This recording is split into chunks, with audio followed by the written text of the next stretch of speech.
These are the moments that change the course of people's life. That was a nightmare for Joe Joyce. He had immeasurably Zhang may have his number. Effect on his mentality. Joe started to read his own script. What should Joe do next? Got everything wrong. It's over! Joe! Champion power! I always knew my son was gifted. Joe, the Juggernaut Joyce! He just quietly gets on with it. Stylistically, that was a nightmare for Joe Joyce tonight. When they say, for me, you can't do this, I always have to prove to them, yes, I can. It looked awful, didn't it? Joe Joyce is not a brilliant boxer. Joe has always been written off. But no matter the setback, never, ever back down. Joe Joyce by knockout! He's developed that resilience. Would you like a rematch? He's grown up with that from a very, very young age. Does Joe Joyce go into the immediate rematch? Maybe not.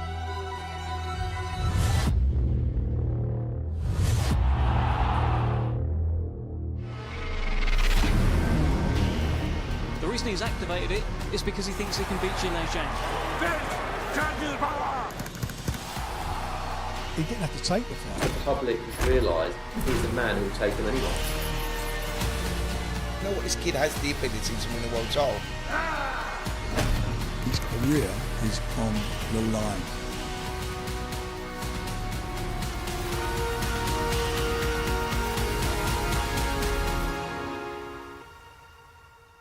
Go get it, son.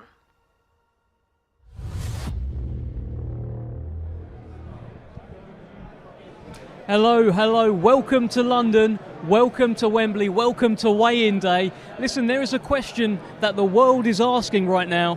What is Joe Joyce going to weigh today?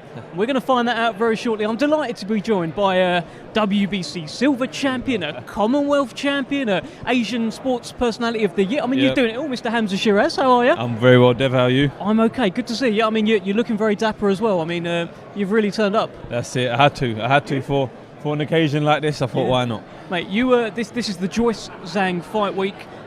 You were there for the first fight. We actually sat next to each other for most of the show.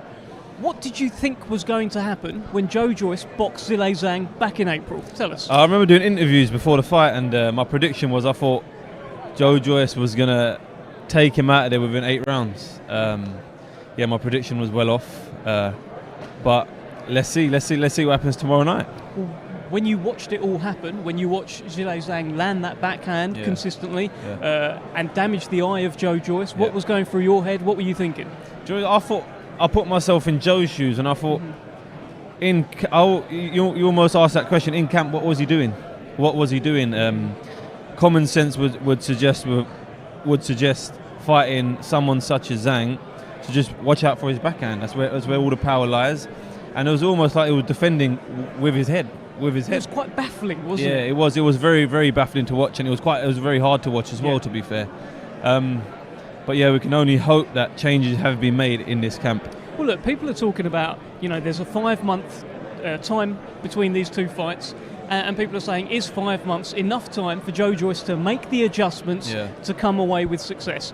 Firstly, what do you think about that element? Is 5 months enough time to learn what he needs to learn? You see, the thing is, we didn't really know much about Joe Joyce in terms of adapting his style because he didn't have to for the fights before this Zhang fight, so we're going to learn a lot about Joe Joyce, but I think he's definitely going to go in the fight a lot more wary. He's going to go a lot more wary, and a wary fighter is a fighter who's on edge, who's naturally going to be sharp, naturally going to be a lot better than he was the first time, because I can't see him being any worse. Well, do you think it was just a case of he overlooked him then in that case? Because let me just point out, people are saying he boxed like he'd never seen at a southpaw before. That's how kind of shocking it was at the time. But he has. In the amateurs, he beat Jalalov, a big giant of a southpaw. He beat guys like this. Why was it that Zhang had that success and make Joe Joyce look like that? I think it was all... I watched one of Joe's interviews the other day, and he said he got almost lost in the hype of believing that he's got one of the best chins in boxing, which, to be fair, he kind of proved he did because he didn't get knocked down. Exactly. He didn't get knocked down. He got stopped on his feet. Yeah. But yeah, that's where I'm at with Just that. sort of bought into it all a little bit. Bought into it all, yeah. And look, you're a young man who's 18-0, 14 knockouts, banged out 12 people in a row. You're doing quite well. Yeah. But you're getting a lot of hype as well. Yeah, loads. So how do you not get lost in that? And you feel as though that's what happened with Joe Joyce? I tell you, my blessing was the Bradley Skeet fight. Right. That's what helped me. That's why I always say it was a blessing in disguise, because it shows, listen, people can just turn on you in the flip of like a switch. It's crazy. But you've got to remember, Joe Joyce was doing everything correctly. He was doing everything correctly, and so he's in a different position now. So like I said, I won't go back to what I was saying before. We'll learn a hell of a lot about him tomorrow night. Well, look, and you're saying your Bradley Skeet fight, which you won Yeah. but had trouble in, Yeah. was a lesson for you. Do you feel as though this was a lesson for Joe Joyce? Massive lesson. It's almost like, I wouldn't say back to reality, because he wasn't really. He was a humble guy. He still is a humble guy. But I think it's just that, okay, cool, I'm not as invincible as I thought I was. I got to go back to the drawing board, go back to basics, and correct them. Yeah. Well, we're going to bring in a man who's actually been sparring Joe Joyce. Yep. People have been talking about him sparring southpaws. We're going to bring in Tommy Fletcher. Tommy, please join us. You want to jump in the middle? Yeah. Hamzah, good to see you, mate. Looking very sharp, Cheers, mate. Very Look sharp. at the size of you. Goodness me. Tell me this. Let's talk a little bit about Joe Joyce first. Yeah. You have been one of the sparring partners. You were out there in Las Vegas, big southpaw, sparring him. From your perspective, how is he looking, and has he made the right adjustments he needs to win this fight on Saturday? 100%. I think he's looking much better, and I was only there for the first 2 weeks of his training camp, so you know how it goes, Hamzah, when you have to start your camp. Yep. So he's looking very good, mate. Very good, to say the truth. And but what matters is how he performs on Saturday night, doesn't it? So obviously his weight's, I think, going to be a bit heavier, which we'll see today, and he's got to move his head more, and everyone knows that. He'll tell you that himself. But Literally, everyone's saying that as though it's the easiest thing in the world. Yeah. Everyone's just like, oh, he's just got to move his head. If it was that easy, like, you know what I mean. But you know what? I think we've got to give Zhang his credit. Yes. I think he's not getting enough credit for the performance he actually did put on, and everyone just saying, oh, it's all Joe not moving his head. I mean, when you're in there taking punches like that from a heavyweight, I think the first thing on your mind is to move your head, but he just couldn't that day. And you know Joe probably better than both of us, in terms of you are an S-Jam stablemate, of course, a Queensberry stablemate. This is the first time he's taken a loss in his career, first bit of adversity. How do you think he's dealing with it mentally? Well, I think obviously I've not lost yet in my career so far, but I can imagine when you've had an unbeaten record, when you get your first loss in that, I think it will really change your mindset and perspective on your training and just on life as a whole, because you want to revenge that loss. And I think, like you said, you've got to give Zhang credit, man. You don't win an Olympic silver medal for nothing. Like, 100%. come on, let's be real. Yeah. You don't. He's not a pushover. Yeah. And I think when Joe beats him on Saturday, I think he should get the credit that he deserves in that, of course. But I think when Joe beats him Saturday, he's straight back in the mix with these top names again. Do you know what I mean? So. A lot of the talk out there is, and we were touching on it before you joined us, Tommy, is that perhaps he started, Joe Joyce anyway, believing in his own hype a little bit. The talk in the build-up was, there were quotes like, everyone has a plan until they punch me in the face and nothing happens, a twist on the Mike Tyson quote, but maybe he bought into it a little bit too much. Do you think that might have been the case? Listen, it ain't really my place to comment on something like that. I wouldn't really say he brought into the hype and that, but I mean, who knows, man? Only he knows that himself and his close team around him. But the main thing is that he avenges his loss and that. But if he believes his own hype and that, it's not always a bad thing. But I mean, you got to believe in yourself and be very confident. But you got to stay grounded and humble. But Joe don't strike me as the sort of person that will get too big for his own boots. Yeah. You know what I mean? You don't strike me as that sort of person. He's very laid back and humble. But I think he's been training hard. You know, I was staying in his house and that for the training camp, and like, he was full of energy. He was up out of bed and that. You know what I mean? He was up for his training, so he was very up for it, and I think he's very motivated to win this fight on Saturday. What about Zhilei Zhang? How good is that guy? After his last performance, to be fair, his performance against, what was it? Hergovic. Yeah. I thought he won. I thought he won it pretty comfortably as well. Did. But it was one of them ones. It kind of goes under the radar, and his opportunity against Joyce, he just pulled it out the bag, and it just shows what he's capable of. So going back to, if Joe pulls it out the bag tomorrow night, like he said, he'll be straight back in the mix with the big boys. You must rate Zhang, you know, he's about your size, right? I mean, he weighs quite a bit more than you, but about your size. A bit, cool. Big southpaw backhand as well. You must rate him. Yeah, of course, yeah. You know what? I think looking at him like, no favouritism or not, but I mean, looking at him as a boxer and that, and his stature, he's a big man. I just see him there in the medical way. His fist is the size of my That's whole what I head. thought. Yeah, he's Mate, got I've big had hands. photos. I keep doing the photos. Yeah. Oh my I god! don't know how he gets them 10-ounce gloves on. I don't know how he gets them gloves on at all. You got the hand wraps on and the gloves and that. He's got them in. Cool, I can imagine the shovels, isn't he? But yeah, no, he's got very big hands. He's a very big man as a whole and that.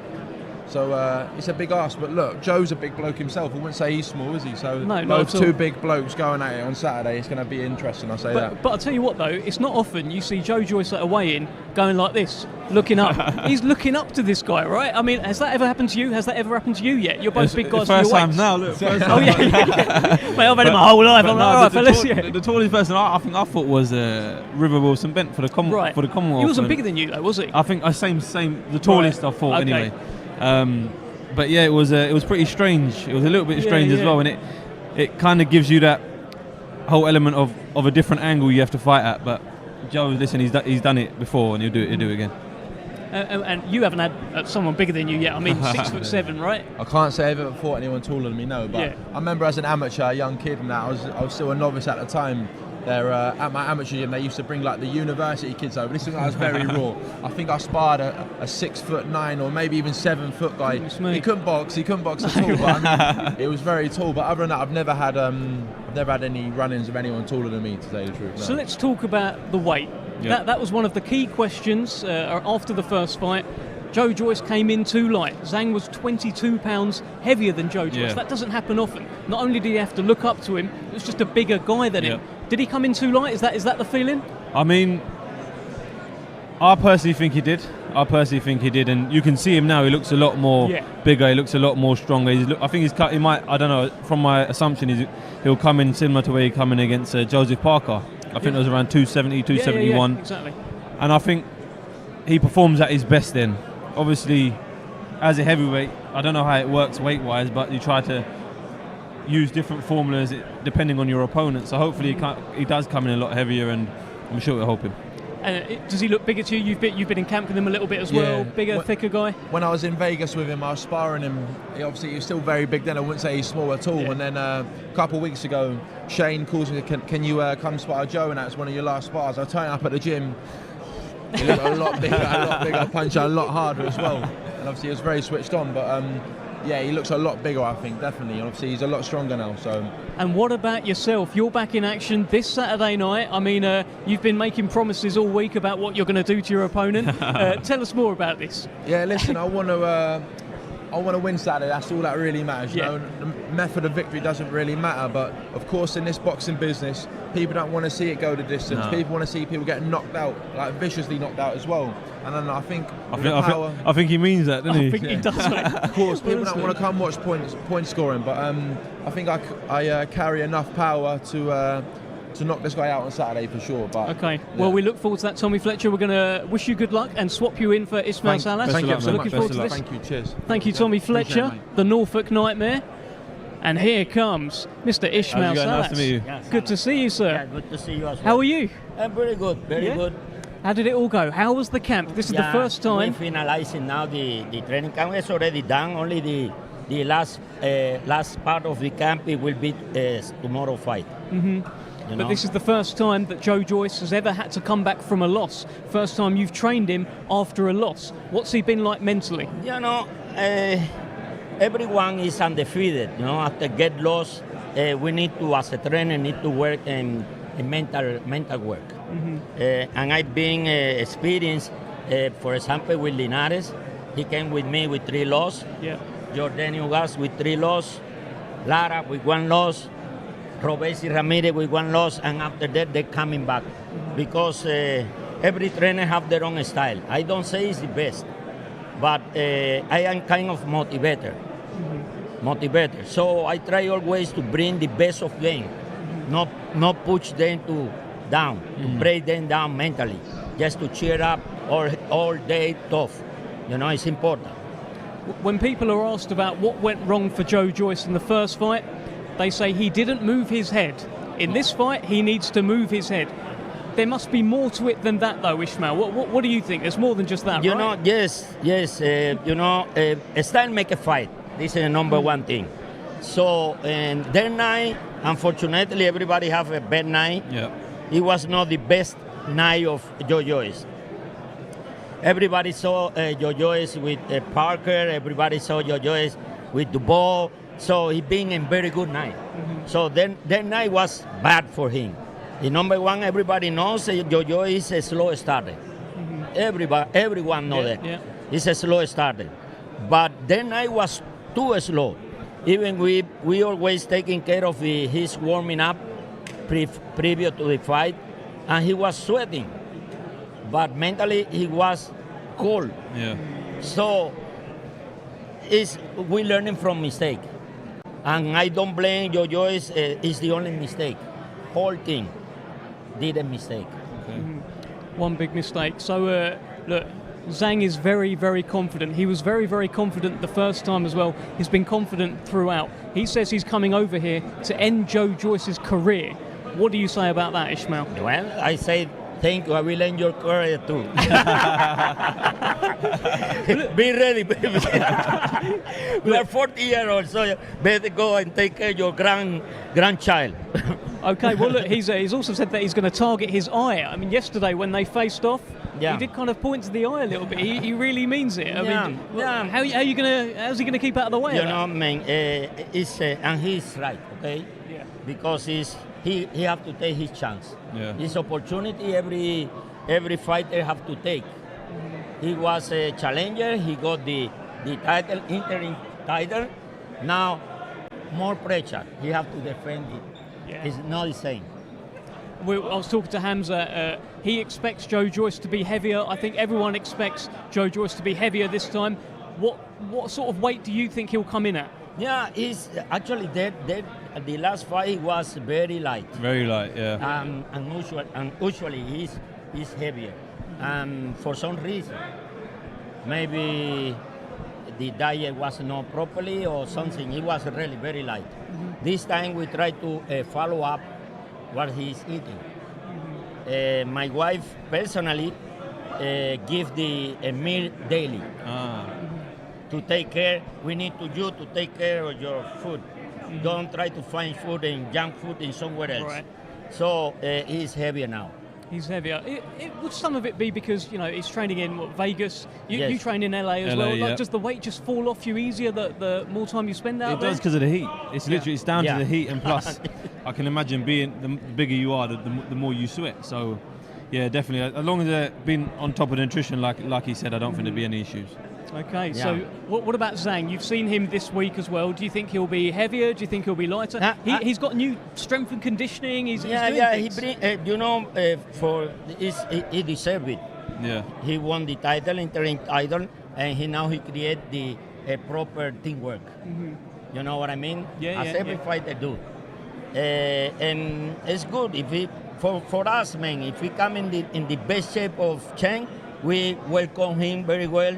And we try to give to the public, to the boxing society, so the boxing lover, the best of the fight. Remember, it will be a great, great fight. And remember one thing, Cheng, you will lose. All right, thank you so much, thank you. Ismail Salas. Nice to meet you. Nice to meet you. Great to. There we go.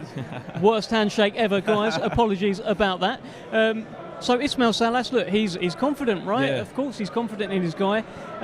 Very interesting about the nutrition. Yeah. So important, right? Yeah. You know that. You have to make 160 pounds. You're about 7 foot tall. Yeah, massively important, and not only important in terms of actually making the weight, but how you perform during the camp. That's one of the most important phase. Just to make sure you're full of energy, you got enough in you to make sure you're doing better than yesterday and better than the previous camps. In terms of the heavyweight division, then, I mean, it's the blue ribbon division. Middleweight's a blue ribbon division as well that you're in. But where do you place Zhilei Zhang right now? He is the one that has the win over Joe Joyce, who was, he had a lot of ratings going into that fight. Where is Zhang right now? Do you know what it is? To me, he's a bit in limbo because these champions, Usyk and Joshua and Fury, they're so. Well, Joshua's not a champion, but you know what I mean. the top guys, they're so caught up in mentioning each other.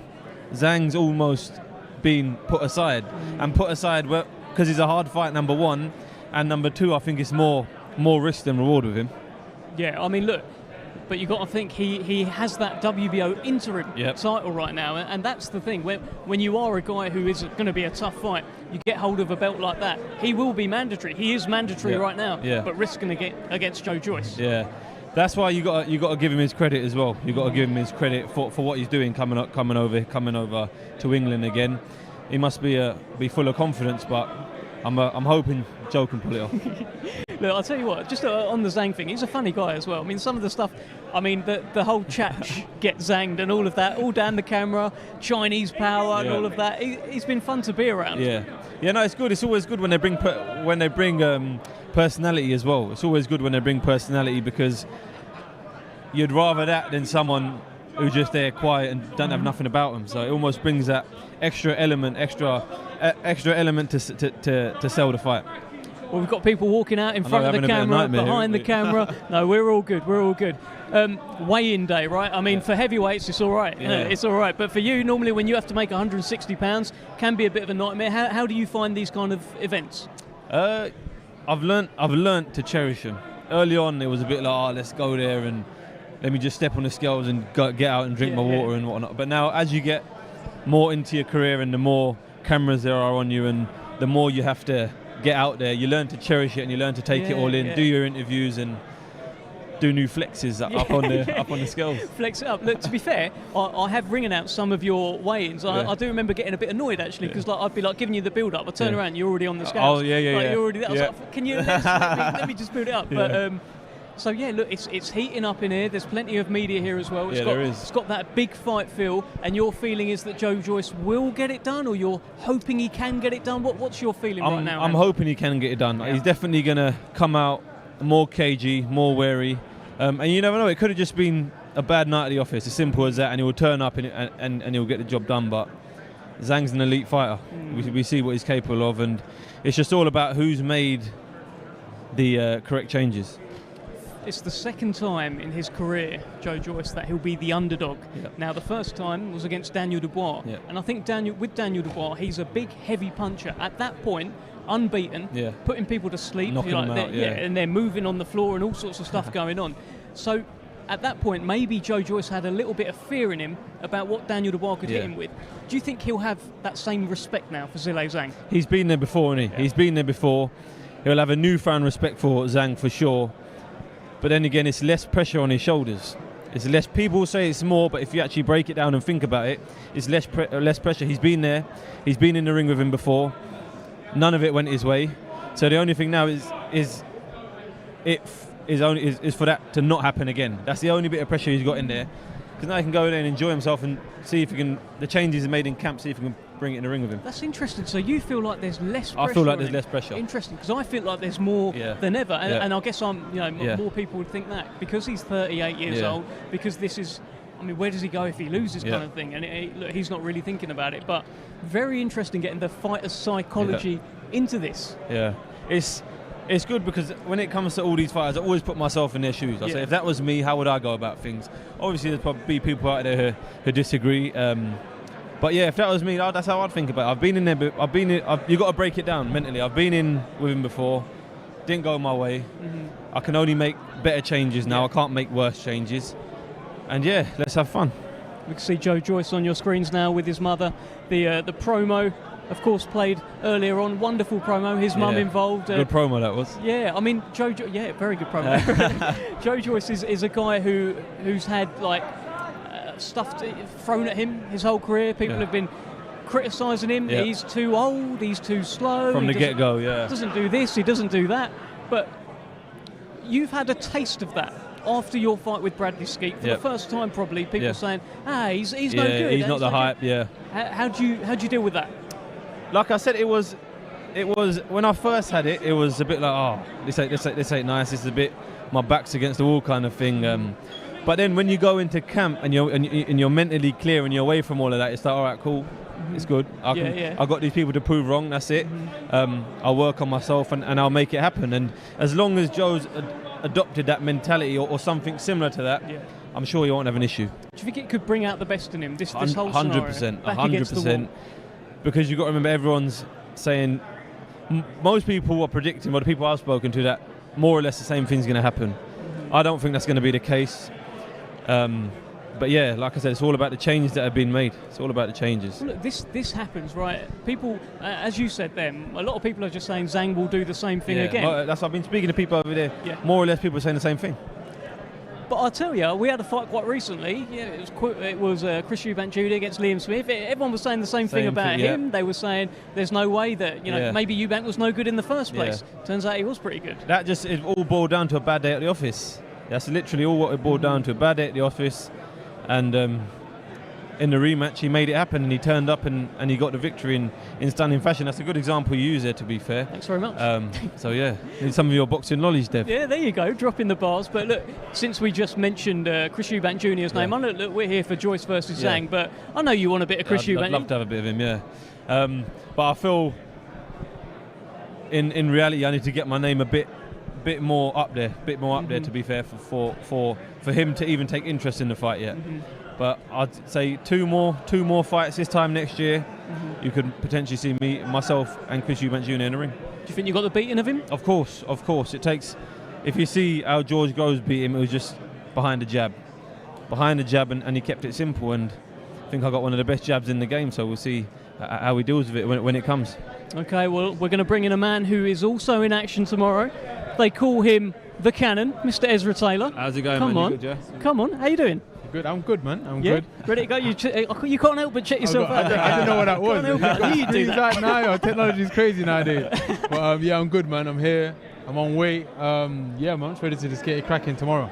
You are getting it cracking. You're getting it cracking with Joel McIntyre. He's a good opponent. It's the step-up opponent. You're raising your eyebrows like you know. Yeah. It's a step-up for you. You ready for this sort of step-up in your career? Yeah, no doubt, man. I don't really see it as a step-up to me because I'm ready for it. You know, we work hard in the gym. As Hamzah will know, is that we'll put work in. So these nights like this is like what we need to prove our worth and to just show that, you know, we're ready to mix it soon to be with the best for myself anyway. So yeah, man, it's go time. Have you seen him around yet? Have you caught eyes with him? Yeah, man, he's behind. Yeah? That's the man in there, right there. Okay. See, I already got my senses, man. I don't think he can. You can't look in these eyes. Maybe in a second, but he's forced to do that. But yeah, man. Respect to him anyway, man. Again, he's a good opposition, good fighter, but I'm better. So Saturday night, I'm going to prove that as well. Okay, all right. Ezra Taylor, Hamzah Sheeraz, thank you very much. We're now going to go over and begin the weigh-in. Ladies and gentlemen, good afternoon and welcome to the official weigh-in as we get set for a great night of World Championship Boxing to be held tomorrow at the Oval Arena in Wembley, London, England. It is all being brought to you by Frank Warren on behalf of Queensberry, along with their great sponsors, 32 Red and Unibet. Well, a few reminders. Tickets can be purchased through AXS.com and Ticketmaster.co.uk.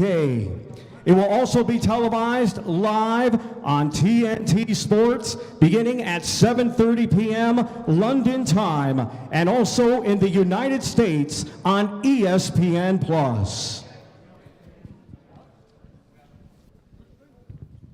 Well, ladies and gentlemen, we are going to begin the weigh-in process with fighters competing in a scheduled 6-round international welterweight contest. First, we welcome to the scale from Mykolaiv, Poland. He has 10 professional bouts to his credit. Let's welcome to the scale, Łukasz Barabasz. Well, fight number 11 for the 34-year-old Pole. Never been stopped. It's his second fight in the UK. He took on Jim Smith in Telford just a few months ago, and I'll tell you, he gave Jim Smith all he could handle. He's in shape, Hamzah. Yeah, I was just going to say he's in shape. You can tell he's put the work in. We will be taking on Sean Noakes tomorrow night. He'll be part of the Queensberry. 154 pounds for Łukasz Barabasz. And now we welcome to the scale from Maidstone, Kent, England, undefeated with 5 wins. 3 of his 5 wins come by way of knockout. Let's welcome Sean the Nightmare Noakes. Well, here comes Sean Noakes, fight number 6 for the Maidstone cheeky chappie. 28 years old, always comes in shape, always ready to go. 151.7 for Sean Noakes. Another dramatic knockout like he got Well, look, a few fights ago. When he hits them, they stay hit. There's a lot of power in the Noakes blood. The brothers, yeah. Yeah. Sam Noakes, of course, 11-0 with 11 knockouts, was supposed to feature on this show. Unfortunately, his opponent pulled out very late in the day, and they couldn't get a replacement in. But he will be there. He will be cheering on. I can see him there, looking on, cheering on his brother. But fight number 6 for Sean. Yeah, at this point, it's all about just getting the experience in, getting the rounds in. Just once again, ladies and gentlemen, these two competing tomorrow night in a scheduled 6-round international welterweight contest.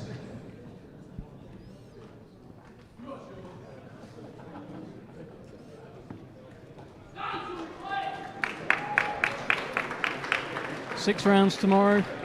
This will be on the Queensberry stream, live on YouTube tomorrow. Sean Noakes and Lucas. Our next two combatants to the scale competing tomorrow night in a scheduled 6-round international cruiserweight contest. First coming to the scale from Bruges, Belgium. He has a professional record consisting of 29 wins, 33 defeats, 4 draws, 22 wins coming by way of knockout. Let's welcome Eric Boom Boom Nazarian. Well, here comes Eric Nazarian. He's even got a nickname. Boom Boom. Boom Boom. It's a good nickname. It's a strong nickname for Eric Nazarian. It is fight number 69 for the Belgian. Calls himself Boom Boom. Took on Roman Fury back in June, actually.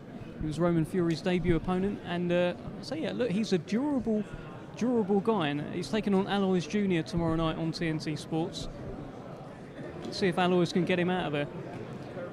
I mean, I 203.7 think we're all expecting him to. For Eric Nazarian. Now to the scale from Henge, London, England. His professional record, 4 wins, just 1 defeat. All 4 wins coming by way of knockout. Here is Alois, the Animal Jr. Here comes Alois Jr., fight number 6 for the South London Cruiserweight. Now 20 years old. He's part of that Ben Davison camp. Trains with Jamie TKV, Fabio Wardley's in there. Got a good camp going on there. Good camp. He's in some serious shape, isn't he? Yeah. Well, he's known as 203.1 for Alois Jr.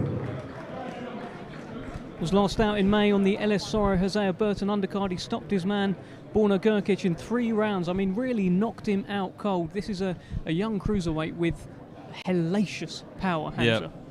I see that knockout in it. What was that? Your call, right? Yeah. Yeah, it was a good knock. You can tell he carries a lot of Once again, power. ladies and gentlemen, these two competing tomorrow night in a scheduled 6-round international cruiserweight contest. Well, this Eric Nazarian that he is taking on, he's only been stopped 6 times. He's taken plenty of good fighters the distance. Hosea Burton's gone the distance with him, and East Taj. So, whilst, looks sometimes may be deceiving, Hamzah. Yes, they can be, and I think this could possibly be a case of exactly that, Dev. Could well be. But Alois Jr. always in shape, and of course on the same show. Our next two combatants to the scale competing tomorrow night in a scheduled 6-round international cruiserweight contest.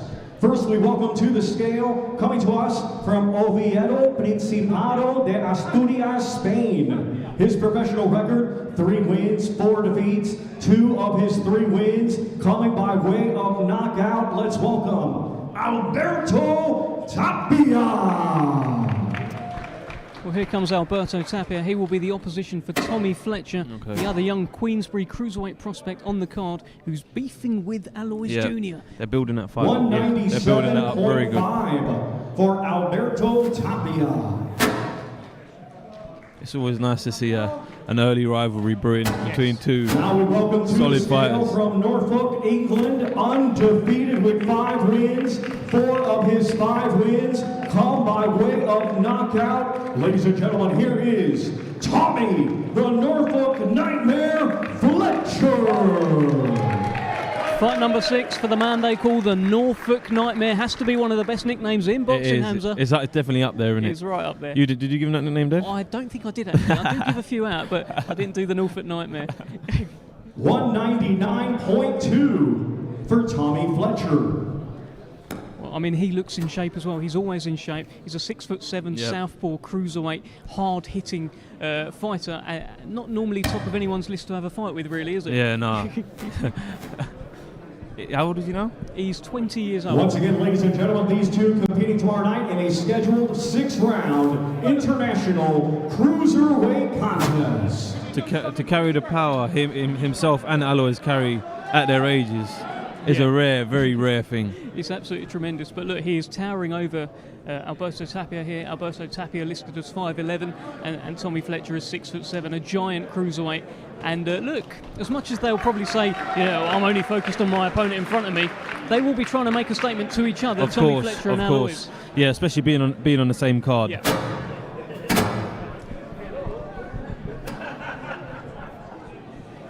Our next two combatants to the scale competing tomorrow night in a scheduled 6-round international super featherweight contest. First to the scale, coming to us from Chinandega, Nicaragua. He brings 26 professional bouts to his credit. Let's welcome Angel Gomez. Well, here comes Angel Gomez. He'll be taking on Royston Barney Smith. And you look like you recognise him. He has boxed your cousin, Umar Khan. Oh yeah, he has. That's what I was looking at him thinking so. I thought you was eyeing him up all along. You was trying to have a fight with him, man. Yeah. No, he's coming in good shape though. Yeah. He's coming in good shape. 132 pounds for Angel Gomez. That's probably the best shape I've seen Angel Gomez in, to be fair. Now to the scale from Southampton, Hampshire, England. Undefeated with 6 wins. 3 of his 6 wins come by way of knockout. Here is Sugar Boy Roy, Royston Barney Smith. Well, here comes Sugar Boy Roy, just 19 years old, former junior European Class amateur fire. champion. Yeah. Absolutely. Definitely one of the best up-and-coming talents in the Frank Warren stable. Always in shape, always ready to go. Calls himself Sugar Boy Roy, and of course, as we mentioned earlier, he's in that Ben Davison camp alongside Alois Jr. It's it's iron sharpening iron. That's what they say, isn't it? Every day. And once again, ladies and gentlemen, these two competing tomorrow night in a scheduled 6-round international super featherweight contest. Royston Barney Smith returns to the arena that he made his debut in back in March last year. Fight number 7 for him. Our next two combatants to the scale competing tomorrow night in a scheduled 8-round international light heavyweight contest. First to the scale from Portsmouth, Hampshire. His professional record, 20 wins, 7 defeats, 5 wins coming by way of knockout. Here is Joel El Toro McIntyre. Well, we've already had a chat with Ezra Taylor. This is the opponent, Joel McIntyre, former 2-time English light heavyweight champion. He comes with a bit of pedigree. Yeah. He'll be the toughest test of Ezra Taylor's career. 178.2. I think it's the perfect step up for Taylor at this point in his career. So credit to him to taking a fight And like now this. to the scale from Nottingham, undefeated with 6 wins. 4 of his 6 wins come by way of knockout. Ladies and gentlemen, here is Ezra the Cannon Taylor. Well, Ezra Taylor is becoming a bit of a fan favourite now. He's got the look, he's got the power, he's got the style, he's got the chat. Let's see what he looks like on the scales. 176 pounds for Ezra Taylor. I'm looking forward to this face-off, actually. This is Ezra Taylor has been saying exactly what he's going to do all week. Joel McIntyre does not mess about at all. These two competing tomorrow night in a scheduled 8-round international light heavyweight contest. Joel McIntyre. What fight is this for Taylor now? this is fight number 7 for Ezra Taylor. 29 years old. Interesting face-off It technique is, I was just there. going to say. What do you think of that? He's just saying now, so if he pushes him, he don't fall over. Oh, okay, it's very clever in a way, really, It from is. Joel McIntyre. Yeah. Didn't want any beef. Nah. Might have to try that. Give that one a go. Interesting face-off there. Very interesting fight. A step up for Ezra Taylor tomorrow night, live on TNT Sports. Our next 2 combatants competing tomorrow night in a scheduled 10-round international super middleweight contest. First to the scale, coming to us from Lumilly, France. He brings a record of 10 wins, 12 defeats, 4 draws, 2 wins, come by knockout. Let's welcome Khalid Graidia. Well, Khalid Graidia is becoming a bit of a familiar face to British boxing fans. He has boxed in recent times Ezra Taylor, Yep. Carol Itauma, Yep. Dan Aziz. I mean, he might as well base himself over here now. No, it's a good comeback fight for Zach, and it's good to see him back in the ring as well. Yeah. No, absolutely. But Khalid Graidia always in shape. Now to the scale from Swadlincote, Coat, Derbyshire, England. He is the former British and WBO International Super Middleweight Champion, now with a professional record of 22 wins, just 1 defeat, 16 of his 22 wins coming by way of knockout. Let's welcome Zach Parker. Well, this is the comeback fight for Zach Parker, the first fight since that first career defeat to John Ryder back in November. No, it was unfortunate how that fight ended. It was unfortunate. Well, he was forced to withdraw from that fight after 4 rounds, had that horrible hand injury. Yeah. A doctor has since told him if he had carried on fighting, it probably would have been the end of his career. So, good decision, really, from Zach Parker. Yeah. He lived to fight another day. Yeah. But he's had some hard times. Obviously, that was the first loss of his career. John Ryder went on to fight Canelo Alvarez. Yep. So that's an indication as to how close Parker He was, yeah.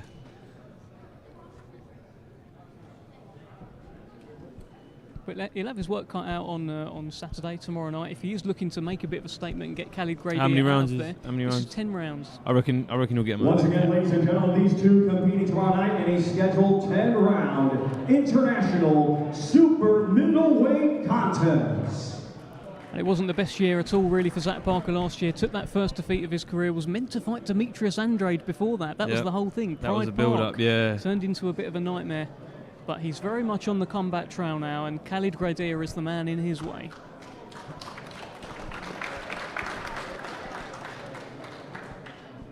Our next 2 combatants to the scale competing tomorrow night in a scheduled 10-round contest, and it will be for the WBC International Super Lightweight Championship.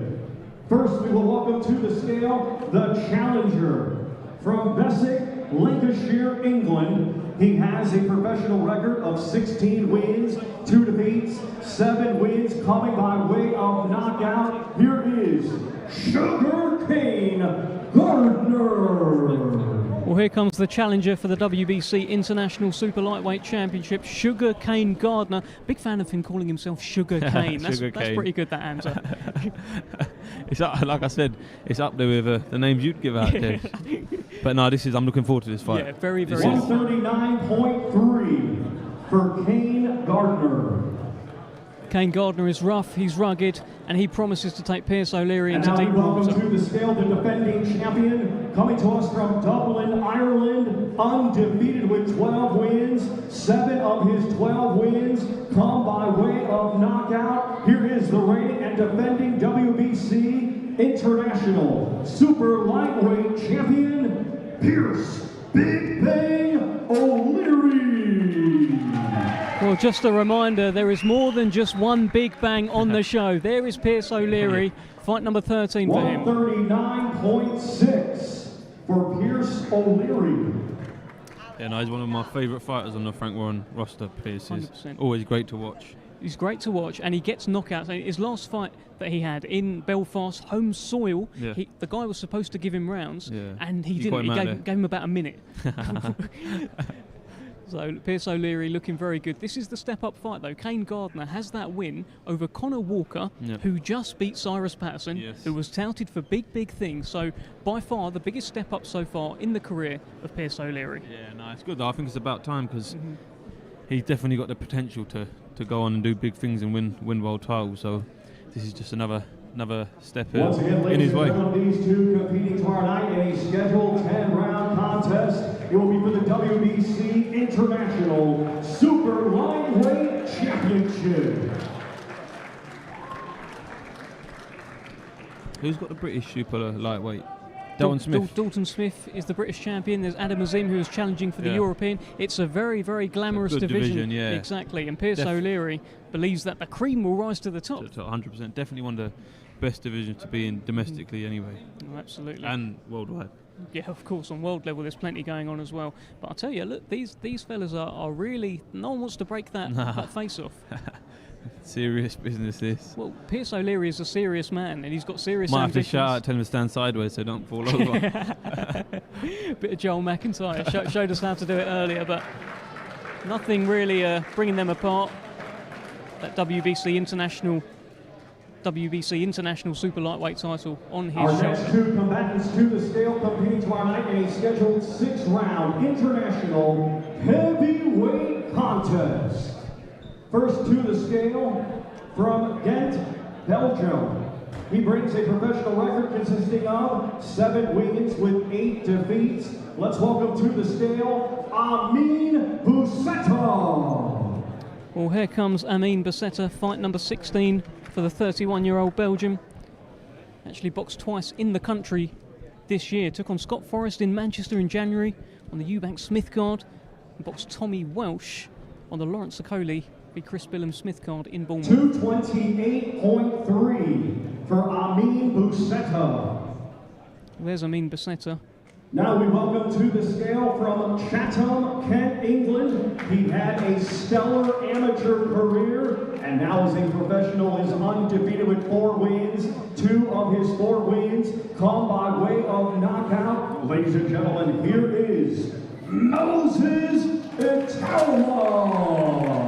Fight number 5 for the young heavyweight, tipped to go to the very top of the sport. Moses Itauma. 237.9 for Moses Itauma.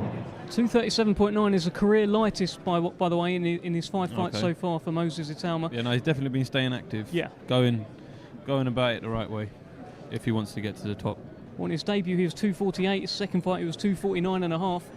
And it looks like he's really putting in the work in the gym.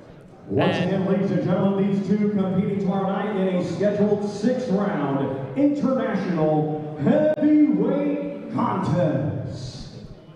Done everything he could do as an amateur, world amateur champion. Yeah, he cleared up. And unbeaten as an amateur. It doesn't happen very often at all. He's unbeaten? Yeah. In how many fights? It was like 20 odd. Didn't have that many, but he won them all. Really testing me today, Hamzah. But Moses Itauma is all business here. All business. His first 2 fights went within a minute. His last 2 fights went the distance. We are going to actually bring in Moses Itauma for a chat. Moses Itauma, one of the few people who may even tower over you, Hamzah Sheeraz.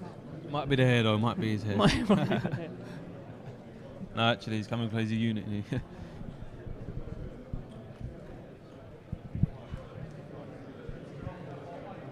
Well, I think we're going to bring in Moses Itauma for a quick chat. This is a young heavyweight, fight number 5 for him. He's thinking about it. He's over there. Come on, Mr. Moses Itauma. Please come in. Please join us. This mic is for you.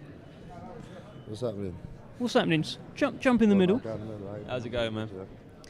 And look, fight number 5, and number 5, literally. Lightest you've been, you know that. That's it's what 230, 238. I don't even look on my weight if I'll be honest with you. Your first fight you were like 247, second fight 249. Is there a reason you were a bit lighter? You training harder? What's going on, Moses? I guess it's training harder, innit? Like when I'm in camp, the weight just falls off me. Like I'm not really.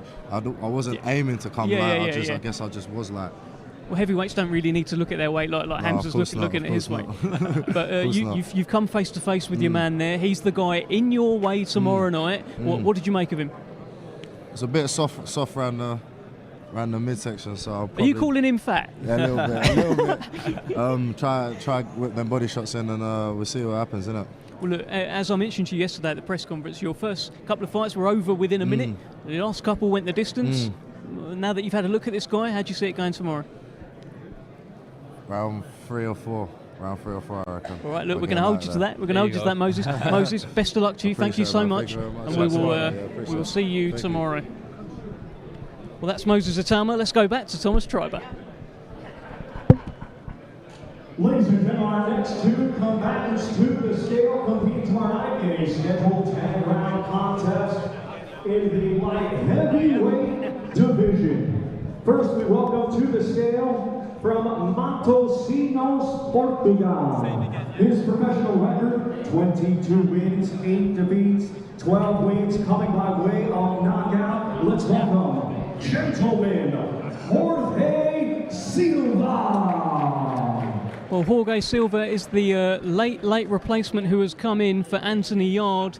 Anthony Yarde was, of course, scheduled to fight Ricky Summers. Yeah. Ricky Summers has pulled out. But the good news is Anthony Yarde gets to fight. And we will see him tomorrow.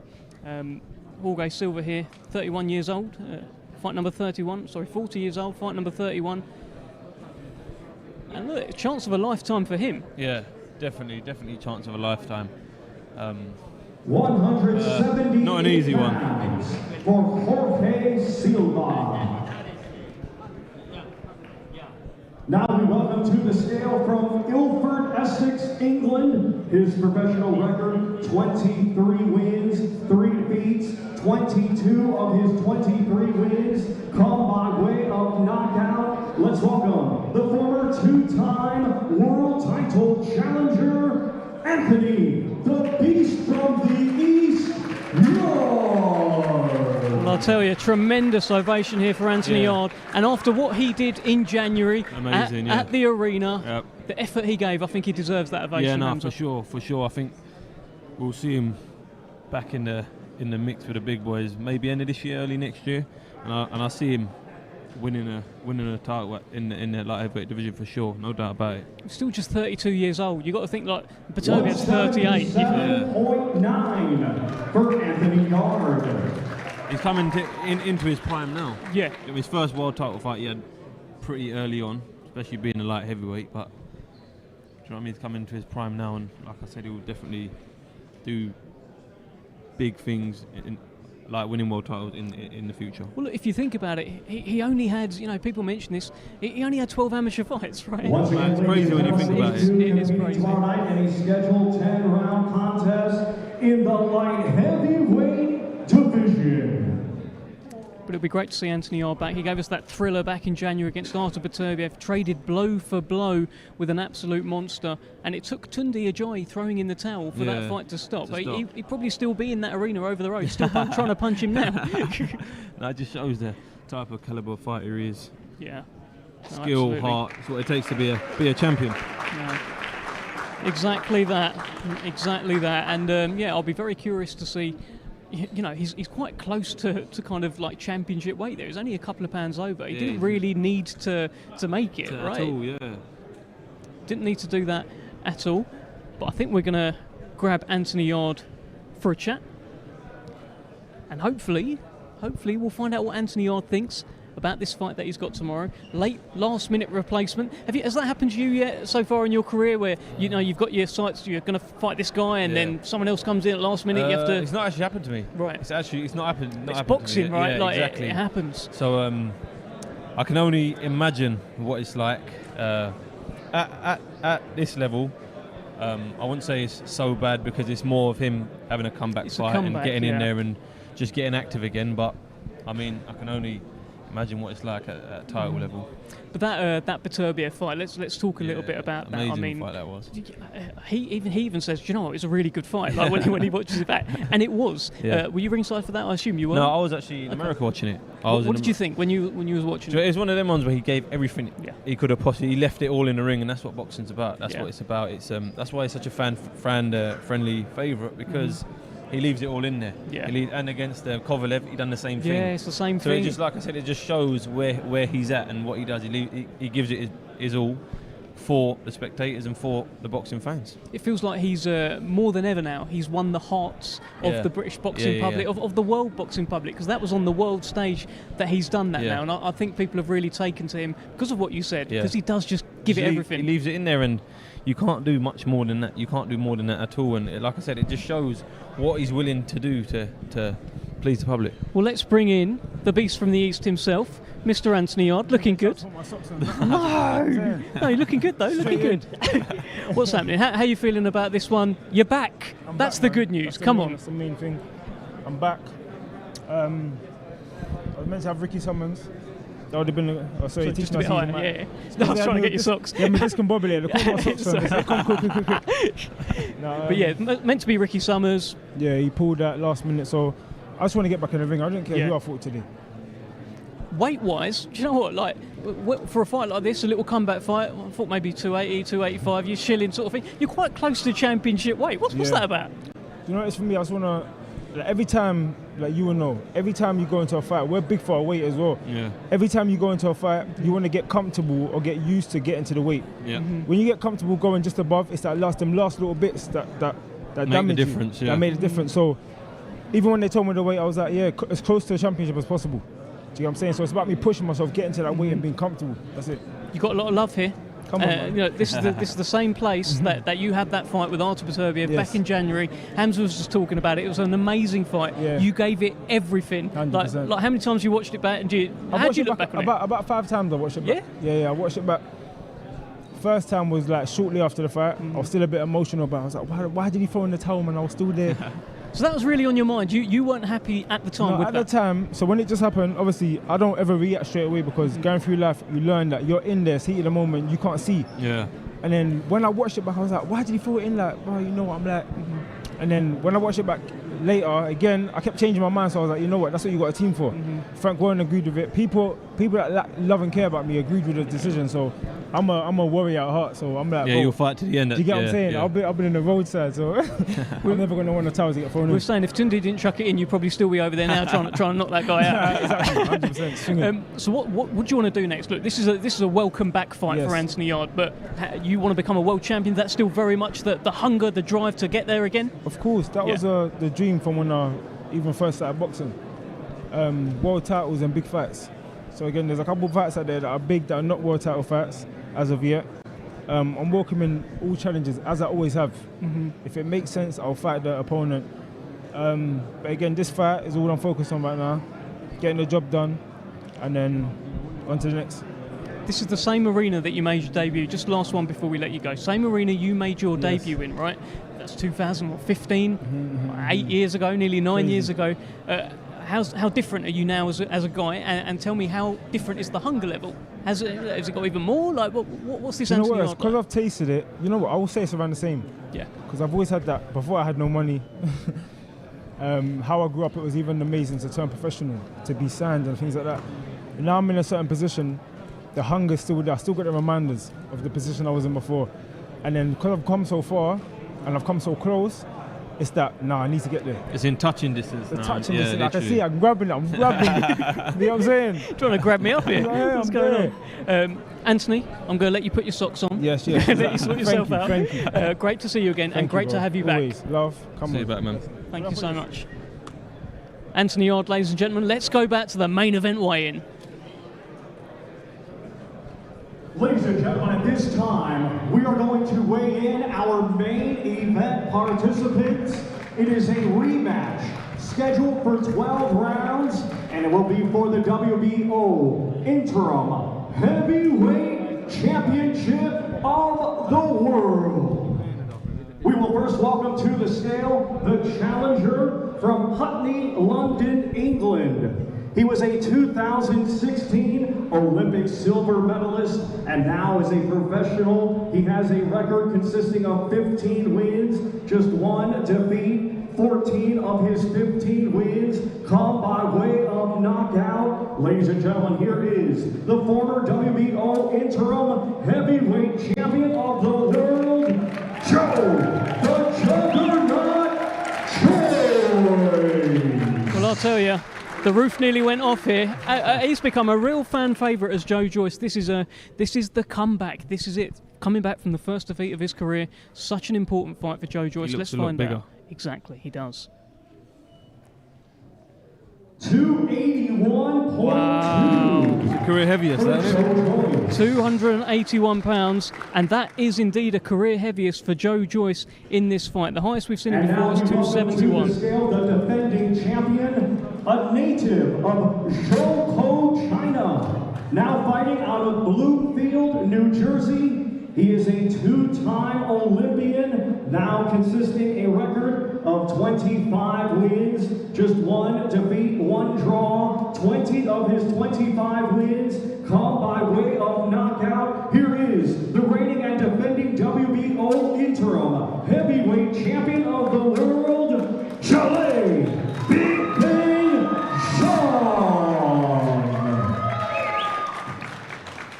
He's got quite a little fan club over here. Wow.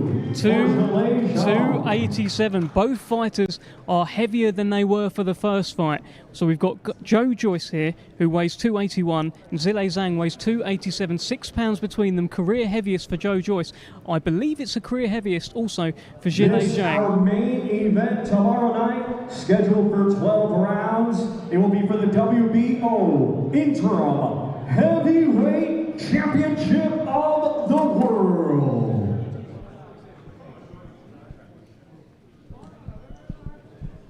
I think the weight advantage should play into Joe Joyce's favour, to be fair. Well, look, in the first fight there was 22 pounds between them in terms of weight. In this fight, there really isn't that much. There's 287 to 282 was Joe Joyce in this, so we're looking at 5 pounds weight difference there. Yeah, I think if we're looking at game plans via the weight, it looks like Joe Joyce is going to take it to him.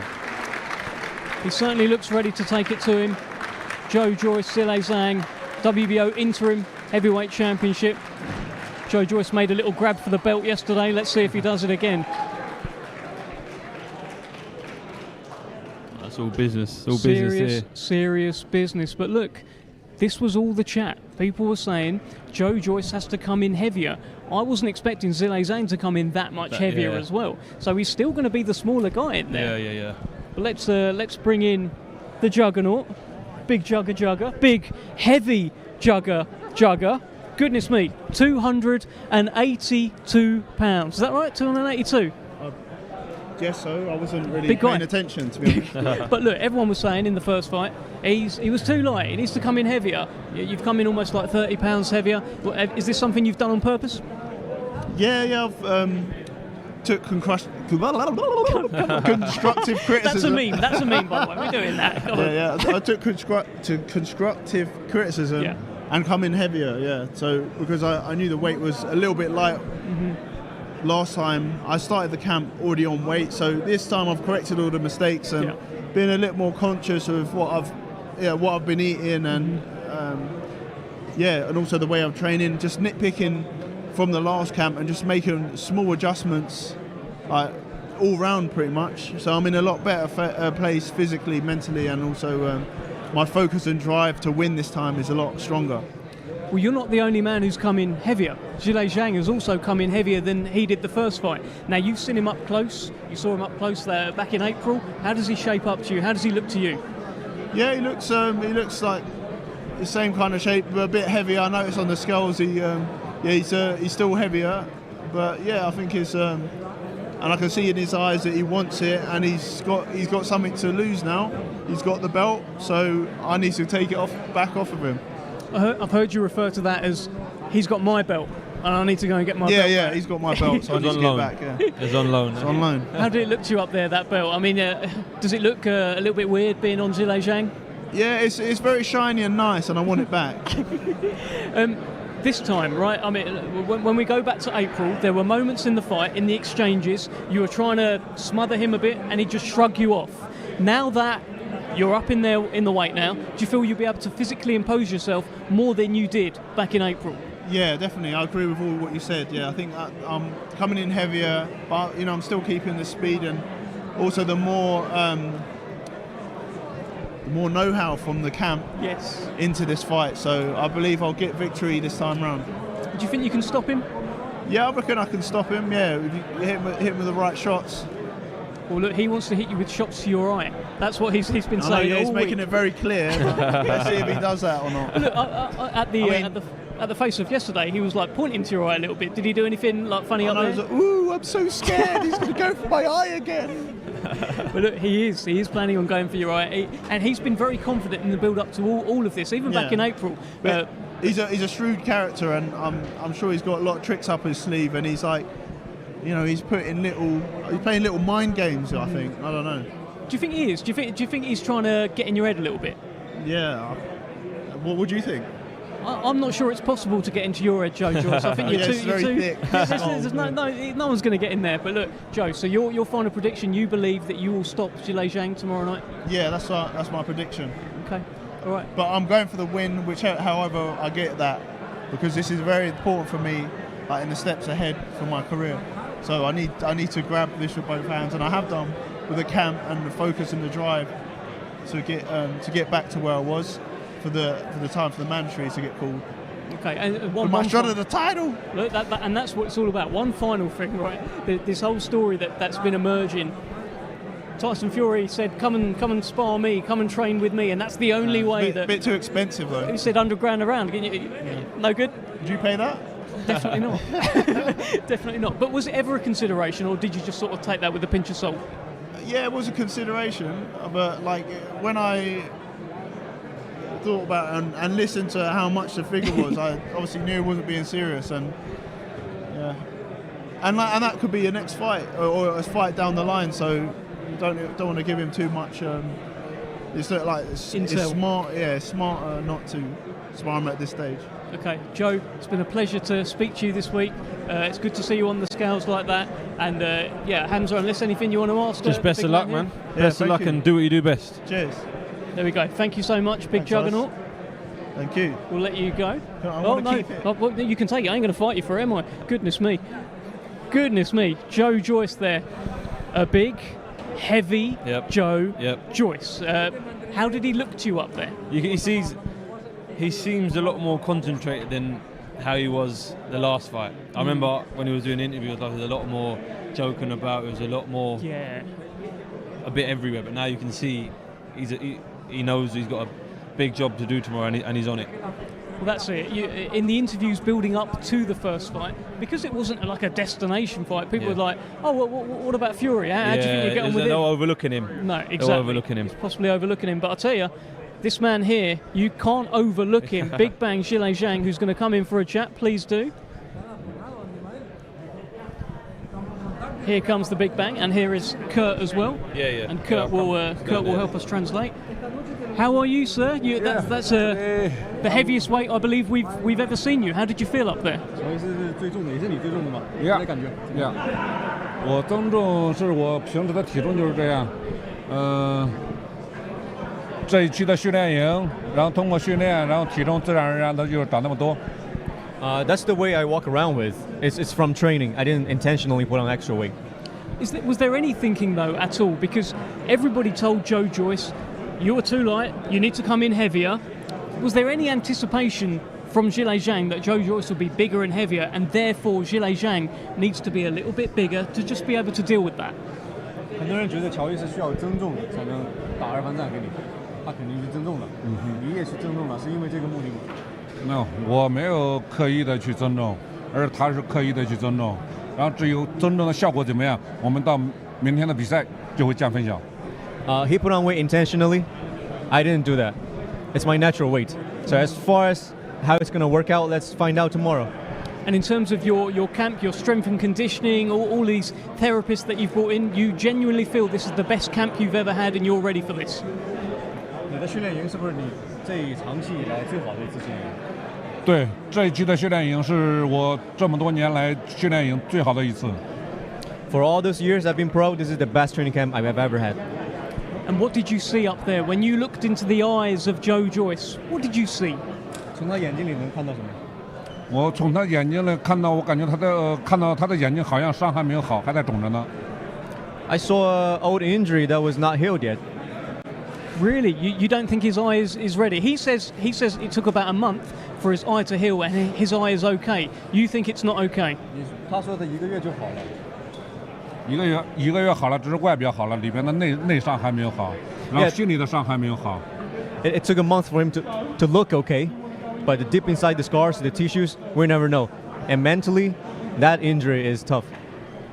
How do you think Joe Joyce is going to approach this fight? Do you think he'll be more cautious with you, or will he try and walk you down like he used to do to Joe Parker and other guys in the past? 你觉得他会采用一种谨慎的打法，还是采用一种攻击的打法，主动进攻的打法？这个我不知道，到台上知道，我就知道他什么打法，我会随着他的变化而变化。I don't know. What I have to do is be like water, to adapt, to adjust whatever he brings to the table. And you have promised us that on Saturday we will see not just Chinese power, but Chinese speed as well. You're ready to show Joe Joyce something different this time? 你上次说了，不仅是 Chinese power， 还有 Chinese speed， 是不是这是你不一样的东西需要展示的？对，我每次训练，我每次比赛都会让全民看到不同的我。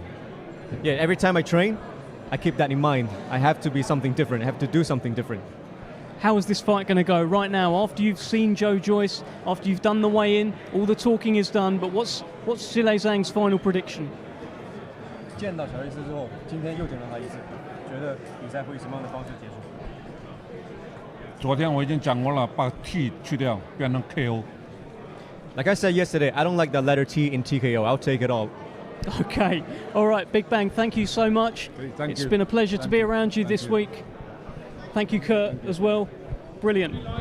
Probably the best translator in the game, and here is one of the best trainers in the game. I'm saying it. Come on. I'm going to give you your flowers, Tunde Ajayi.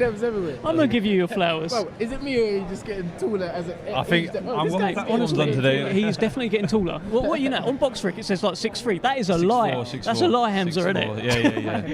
That's it. I appreciate you, bro. Thank you. You're going from strength to strength. Good to see this respect here. Talk to me about your man, Anthony Yarde. He's back. Look, it was supposed to be Ricky Summers. It's ended up not being Ricky Summers. He pulled out quite late in the day. He's got Jorge Silva, completely different proposition.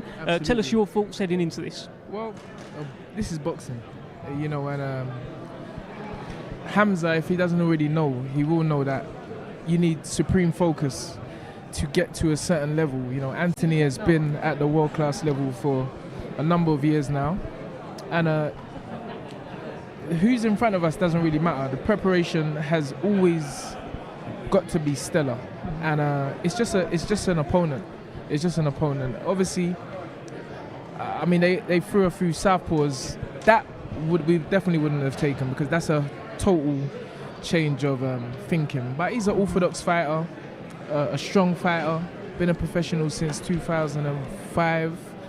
Only been stopped twice by Lalenga Mock, and that was a long time ago. So, you know, he's a solid, good opponent for Anthony in his comeback fight. Well, one thing we noticed, me and Hamzah were talking about, is actually, look, for a fight like this, a comeback fight, which is what it is, a welcome back fight, he didn't need to be anywhere close to championship weight. He could have been, 280, 285 and all that. He came in quite close to light heavyweight. I guess a testament to his commitment and how much he puts into his gym work, right? Absolutely. Anthony is a professional. We've always said it. I know everyone sees him and me, and we're always joking on social media about, I mean, any ordinary thinking person would realize that you cannot get to a certain level without deep focus, dedication. And Anthony Yarde has been that from the very beginning of his career, and it just shows, you know, bang on weight. To me, that was like he come on championship weight. So yes, well done to Ant to continue doing what he's always done. Look, me and Hamzah were talking about that fight, that Artur Beterbiev fight, same arena back in January. Hamzah, I think you said it's one of the best fights you've seen, right? Yep. Yeah, no, like I was saying to Dev earlier, it's, it just shows what Anthony's willing to do for himself, for his team, and the public as well. Yes, sir. And the public is obviously what makes us who we are. Do you know, it makes us who we are, so it's a massive credit to Anthony, man. It's funny, you know, Anthony, just to buttress what you're saying, Anthony has always, his main concern is entertaining the fans. That's what he said to me from the day he turned pro. He said, Unks, I just want to entertain the people, give the people the money's worth. It's like when you watch Mike Tyson, who's, you know, and loves Mike Tyson, is that this is what I want. I want people to tune in and know that they're going to. That's why people love him. That's why why people and he love got him. a lot of love today. Look, I'm not going to keep you for too much longer, but I know that when Anthony Yarde has got a fight in front of him, he's not going to talk about anyone else. Yeah. But you are not just trainer, Tunde, you're a manager, Yes, so sir. you can talk about the broader picture. What Yes. do you see as the next steps for Anthony Yarde? And let me just throw this out there. Yes. A lot of people want to see him in with the winner of Dan Aziz and Joshua Buatsi. Do you Yes. think that's in the picture at all? The picture is Saturday night. Here he comes. Jorge Silva. Dev, one thing you know about me, I don't take my eyes off what we're supposed to deal with. We've seen it littered in the history of boxing where people are thinking about that next fight. Let's get Saturday out of the way and then we see. You know, one thing you know about Anthony Yarde, he's not afraid of a challenge. So good luck to the two London boys. Dan Aziz, who's kind of like family to me. I look at him as kind of like family. And Joshua Buatsi, two great fighters, putting the friendship aside. And after Ant does the business tomorrow night, I'll be ringside watching that fight. Let me get your final thoughts on the main event tomorrow night. Joe Joyce, Zhilei Zhang, both have come in heavier than ever, by the way. People were saying Joe Joyce too light the first time. Well, he ain't light this time. Yes. What did you make of the weigh-in, and how do you see this fight going? Well, you know what? I've always been a Joe Joyce fan. I call him Jollof Joe, just because of his Nigerian heritage. So, you know, we can't leave out the heritage. Jollof Joe Good Joyce. alliteration. That's as the well. name, and Yeah, I'm saying it. Very good. Of being a student of the game, I actually watched the documentary of Mr. Zhang a couple of nights ago, and his story, his team. I heard his advisors say their dad was a famous boxer. Well, more than a famous boxer, probably one of the greatest, famous referee, probably one of the greatest referees of all time in Mills Lane. And I feel, you know, Joe has got his hands full tomorrow. I'm praying that he needs to assert himself from the very opening bell. He obviously, I mean, listen, you can go outside and everyone says, "Oh, he's got to get away from the backhand." Like everyone's saying That's that. the cliche thing to say. That's a cliche thing to say. But these are not local boxers. These are two Olympians. There has to be game plan. There has to be strategy. And I feel Joe's best chance is to try and avoid the power early on, and let's see if Zhang has worked on his conditioning down the stretch, because that's where I feel Joe will have the most success. But it's going to be very, very dangerous early on, because I know his coach Sean, and they're going for the knockout. They absolutely are going for the knockout. You can see when I looked at the scales, when I looked at both of them as scales, obviously Joe, the obvious weight. But one thing I noticed with Zhang was the muscularity, if that's even a word. It is now. The muscularity, the muscular difference in his shoulders. His shoulders. He's got new S&C people in. His shoulders were very prominent to me. Yeah. And I can see this is gonna be a fight. And so tune in, TNT Sports. Come on. Promoted by Frankie Blue Eyes. Of course. Frank Warren, the main man. And I'm sure it will be announced by the new Michael Buffer. Dev Sani. Well, I'll be involved somewhere, but thank you so much, Tunde. Thank you for the jibe at the end as well. Let's get the fist bump. Yes. And Hamzah, I'll keep hold of you. Thank you again, Tunde. Thank you, I'll bro. keep Thank hold you. of you just for a final word, just on you, because we haven't spoken about you enough. So, look, I know you've talked about Chris Eubank Jr. There's another fella in your division who also is pulling up a few trees, Denzel Bentley. What is that a fight you're thinking about at all? Of course it is. The only fight at the minute that actually makes sense in terms of we're with the same promoter, and it's in public demand. I think when we do get it on, I don't know when that will be, but when we do get it on, hopefully pretty soon, it will put the winner of that fight instead to go and fight for a world title. If not, if somehow one of us gets the opportunity beforehand to defend it against each other over here, that'll make it an even bigger fight. But yeah, it's a great fight for British boxing as a whole. Look, of course, it's a fight that you believe you can win. It's a fight he is adamant that he would win as well. I've got him with me on co-commentary tomorrow. I'm sure we'll talk about it there. Yeah. But tell us why you believe you would beat Denzel Bentley if that fight ever happened. Yeah, it's just I feel like the trajectory I'm heading in, the way I'm going about my business, the way I'm progressing in the sport, and the way my fights have been going recently, if I keep doing what I'm doing, I don't see why I can't beat Denzel Bentley with ease and why I can't go on to win world titles. Well, brilliant. Thank you so much, Hamzah. Thank you for Dev. joining me today. It's been a pleasure. Thank you very Hope much. you enjoyed yourself. And that's us. Thank you for joining us on this live weigh-in today. I mean, look, both guys, Joe Joyce, Zhilei Zhang, have come in heavier than ever. That was the question on everyone's lips. How heavy is Joe Joyce going to be? Well, now you know. Career heaviest weight. But guess what? Zhilei Zhang's heavier too. We'll find out if it makes any difference at all tomorrow night. Join us live on TNT Sports from 7:30. And of course, we're live in the US on ESPN+. And of course, join us before that on the Queensberry YouTube page, where we stream some of the undercard. Thank you so much for joining us. These are the moments that change the course of people's life. Shame they have his number. Effect on his mentality. Joe started to read his own script. What should Joe do next? Got everything right. It's over! No! Can't do the power! I always knew my son was gifted. Joe, the Juggernaut, Joy! He just quietly gets on with it. Stylistically, that was a nightmare for Joe Joyce tonight. When they say, for me, you can't do this, I always have to prove to them, yes, I can. It looked awful, didn't it? Joe Joyce is not a brilliant boxer. Joe has always been written off. But no matter the setback, never, ever back down. Joe Joyce by knockout! He's developed that resilience. Would you like a rematch? He's grown up with that from a very, very young age. Does Joe Joyce go into the immediate rematch? Maybe not.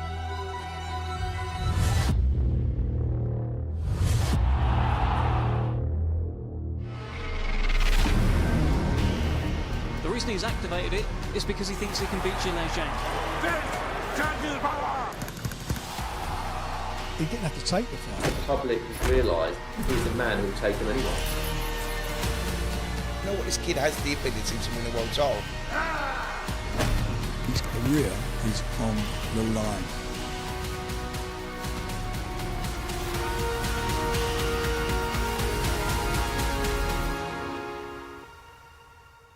Go get it, son.